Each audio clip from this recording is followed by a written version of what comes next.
Des insectes ravageurs appelés jacides ont attaqué des centaines d'hectares de champs de coton au Burkina Faso au cours de la campagne 2022-2023 avec des pertes estimées à 25%.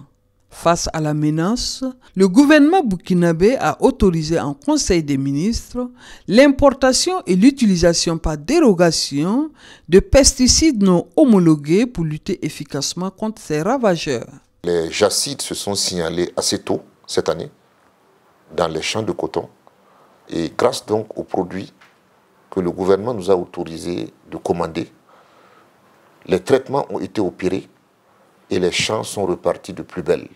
Donc nous demandons toujours la vigilance. Les produits sont disponibles, donc il n'y a pas de raison que cette année nous ne puissions pas combattre les jacides. On ne savait pas qu'on allait produire du coton cette année. Si on n'avait pas trouvé la solution, et même si on disait aux producteurs de produire du coton, de s'aimer, ils allaient refuser. Vraiment, c'est un geste de très grande valeur parce que bon, ça nous a permis, ça nous a rassurés. On a pu commander ces produits et mettre à la disposition des producteurs aujourd'hui. Et bon, les gens ont eu le courage vraiment d'aller au champ et donc de s'aimer. Bon, dès qu'il y a eu les premières infestations, ils ont vu que le produit est vraiment efficace. Les pesticides sont mis à la disposition des producteurs et les agents techniques se tiennent à leur côté pour une meilleure technique d'utilisation.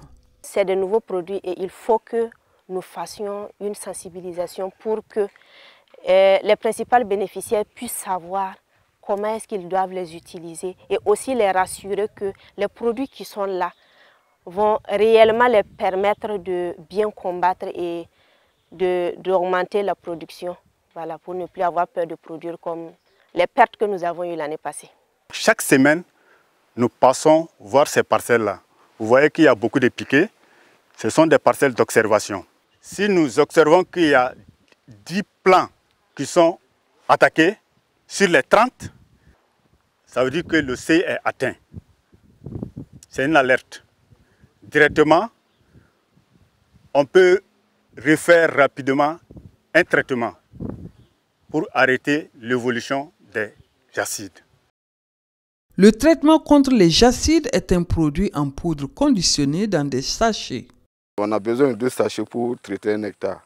Et nous avons des pulvérisateurs que les producteurs savent utiliser. Donc on peut utiliser un pulvérisateur pour traiter un demi-hectare. Ça dépend de la buse qu'on utilise, ou carrément 2 pulvérisateurs pour traiter le demi-hectare. Donc il suffit de diviser de façon équitable le produit et de faire un bon mélange et de procéder au traitement. La campagne cotonnière 2023-2024 s'est installée tardivement dans certaines zones, mais les producteurs se disent déjà satisfaits des premiers traitements contre les jacides.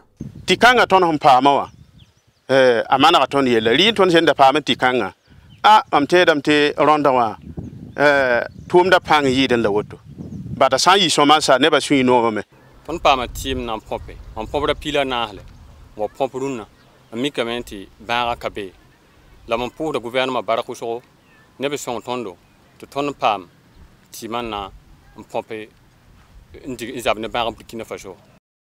Après un deuxième traitement, d'autres producteurs se disent confiants.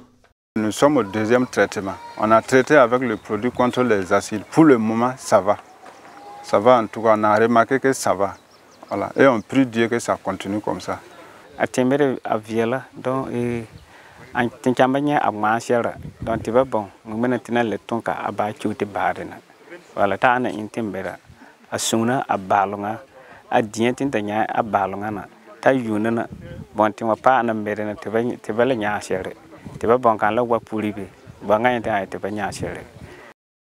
Partout où les jacides se sont signalés, les différents traitements ont été faits et les résultats sont probants.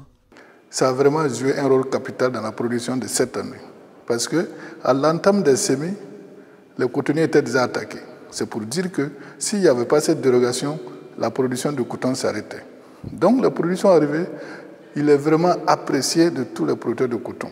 L'État a joué pleinement son rôle en acceptant la dérogation de l'importation de ces produits. L'utilisation de ces pesticides rassure les producteurs et laisse entrevoir de meilleurs rendements des champs de coton. À l'endroit des producteurs, le gouvernement insiste sur le fait que ces produits phytosanitaires sont exclusivement destinés au coton.